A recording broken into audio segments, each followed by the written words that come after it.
ഓയ് എന്താടാ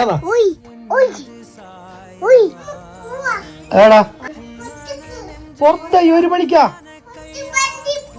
അല്ലേ? മൂക്ക് മുറിക്കോ? ആരെ? പപ്പന്റെ മൂക്ക് മുറിക്കോടാ നീ?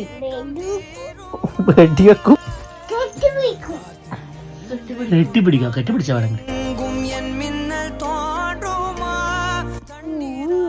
അപ്പന്റെ പൊന്നാരാ? അപ്പന്റെ മുത്താരാ? ആക്ച്വലി നമ്മള് വണ്ടിയിൽ കൊണ്ട് ഉറക്കുന്നതാണ്. അവസാനത്തെ അടവ്. എല്ലാരും ഉറങ്ങി, സൗണ്ട് ആക്കണ്ട.